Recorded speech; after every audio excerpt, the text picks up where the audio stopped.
Basic education में आप सभी का स्वागत है। आज हम आपको समास बताने जा रहे हैं।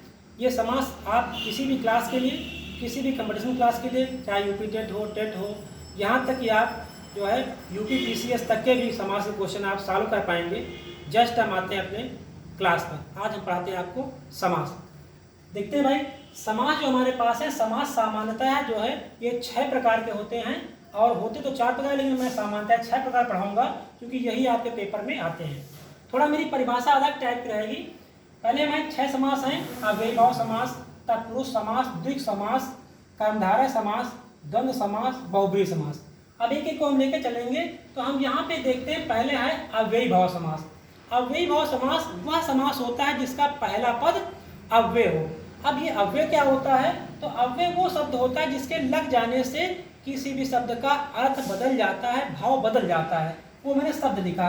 अव्ययीभाव समास वह समास जिसका पहला पद अव्यय हो। जैसे यथा, भर, प्रति, नी, बे, गैर, आ एंड आ। अगर ये शब्द कहीं भी लगे हुए हैं, ये अव्यय शब्द होते हैं, इनके लगने से क्या होता है? अव्ययीभाव समास बन जाता है। जैसे यथाशक्ति, यथासंभव, भरपेट, प्रतिदिन, प्रतिमान, बदतमीज, निकम्मा, निडर, बेधड़क या आजन्मा। कोई भी शब्द अगर आता है तो वो सीधा क्या होगा? आपका अव्ययीभाव समास हो जाता है। इसी में ये कह सकते हो आप, अगर कोई उपसर्ग लग रहा है तो भी आपका वो अव्ययीभाव समास होगा। आते हैं अव्ययीभाव समास में एक और खास चीज है, यदि संज्ञा रिपीट हो रहा है, यानी नाउन रिपीट हो रहा है या क्रिया रिपीट हो रहा है, तब भी आपका क्या होगा? अव्ययीभाव समास होगा। जैसे घोड़ा घोड़ा, घोड़ी घोड़ी या धड़ धड़, या क्रिया में आएंगे तो यहाँ क्या होता है? चलते चलते, खाते खाते, सोते सोते, अगर कोई भी क्रिया आपकी रिपीट कर रही है तो आपका वो अव्ययीभाव समास होगा। आते हैं अपने नेक्स्ट टॉपिक पे आते हैं। सेकंड आपका है तत्पुरुष समास। तत्पुरुष समास वह समास होता है जहाँ कारकों का प्रयोग होता है। कारक आप जानते हो, कारक होते हैं आपके 8 प्रकार के।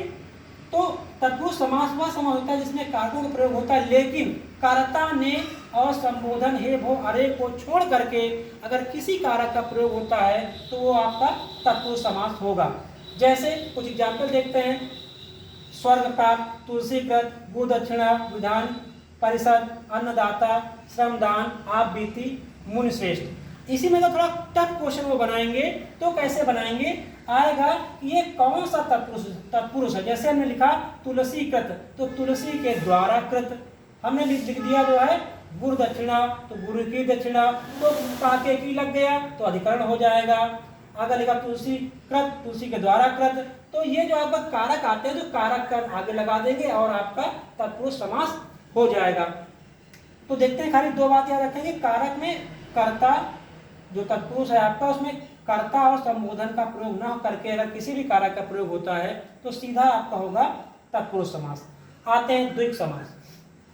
द्विग समास वह समास होता है जिसका पहला पद संख्यावाचक हो। संख्या मतलब गिनती हो।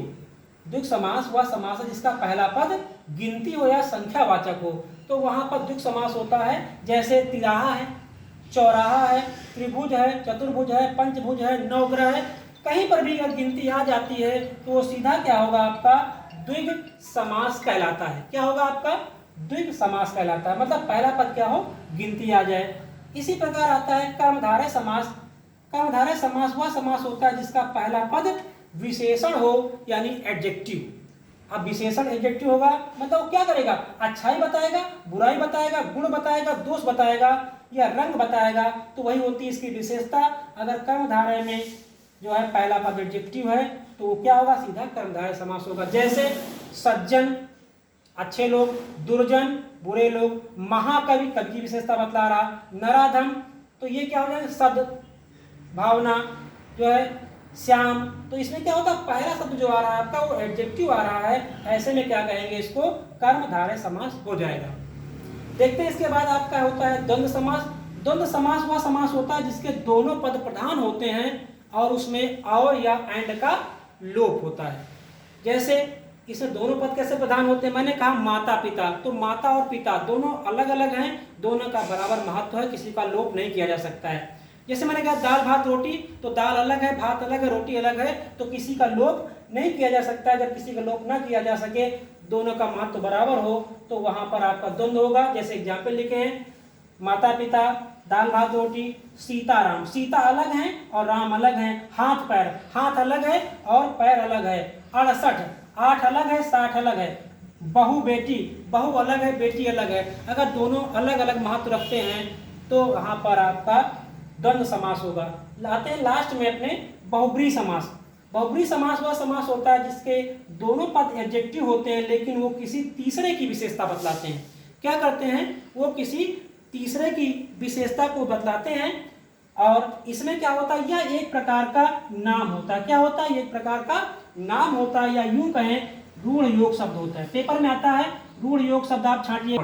ओनली रावण ही होगा, दूसरा नहीं। दशानन हो चाहे दशमुख हो। लंबोदर, लंबा है उदर जिसका, लंबोदर वाले बहुत मिल जाते हैं लेकिन ओनली वो किसका, गणेश जी का ही नाम है। अगर किसी का भी नाम हो, जैसे नीरज है, पंकज है, धनंजय है, किसी A to Z किसी का नाम हो, जलज है, नीरज है, ये कोई भी अगर नाम आता है तो आप आंख मूंद करके क्या करेंगे, बहुब्रीहि समास लगाएंगे और आपका आंसर सही हो जाए। जैसे आपने लिखा यहाँ पर पंकज, तो पंक धन जा, पंक माने होता है जो है कीचड़ और जा माने उत्पन्न होने वाला। तो जो है पानी में तो कोकाबेली भी होती है लेकिन पंकज यहाँ किसकी पर्यायवाची है, कमल की पर्यायवाची है। अतः ये क्या होगा, बहुब्रीहि समास होगा यहाँ पर। एक इसमें थोड़ा सा और ध्यान रखिएगा, एक नियम और होता है, घात प्रतिघात का नियम होता है जहां पर एक दूसरे को मारा जाए। जैसे लिखा है मारा मारी, तुम हमको मारो हम तुमको मारें। लाठी डंडा या दंडम दंडी, मतलब तुम हमको मारो हम तुमको मारे। जहां पे घात प्रतिघात होता है वहां पर भी क्या होता है, बहुब्रीहि समास होता है। इस प्रकार आप यहां से लेकर PCS तक इसको कर पाएंगे। एक बार इसको समराइज करते हैं फिर अपनी क्लास में एंड करते हैं। देखिए एक बार फिर मैंने बताया पहले आपका जो सामान्यतः समास 6 प्रकार के होते हैं। 6 में से क्या होगा, पहले अव्ययी भाव समास होगा। अव्ययी भाव समास वह समास होगा जिसका पहला पद अव्यय हो। जैसे यथा, भर, प्रति, नी, बे, गैर, आ एंड आ। अगर ये शब्द आपके लगते हैं तो ये अव्यय हैं और आपका जो है दिया गया समास अव्ययी भाव समास होगा। इसमें उपसर्ग भी हो सकता है या नाउन रिपीट हो जाए। संज्ञा रिपीट होती है तो भी आपका क्या होगा, अव्ययी भाव होगा। क्रिया रिपीट होती है, चलते चलते, खाते खाते, सोते सोते, तो भी आपका अव्ययी भाव होगा।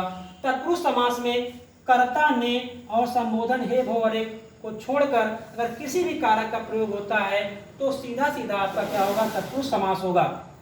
द्विग समास में क्या होगा, पहला पद संख्यावाचक हो यानी गिनती हो तो द्विग समास होगा। कर्मधारय में पहला पद एडजेक्टिव होगा तो आपका कर्मधारय होगा। और द्वंद्व में दोनों पद समान प्रधान होते हैं या एंड और का लोप होता है तो वहां द्वंद्व होगा। और बहुब्रीहि में कोई तीसरा पद प्रधान होता है तो वहां पर क्या होगा, बहुब्रीहि होगा। इस प्रकार इसको आप देखिएगा। कुछ एग्जाम्पल के साथ हम आपको नेक्स्ट क्लास में मिलेंगे, लेकिन इससे ही आपके PCS तक की क्लास अगर आप करेंगे, हम सॉल्व करेंगे तो आपके क्वेश्चन सॉल्व हो जाएंगे। इसी के साथ में हम आज की क्लास समाप्त करते हैं। जय हिंद, जय। देखो सुना।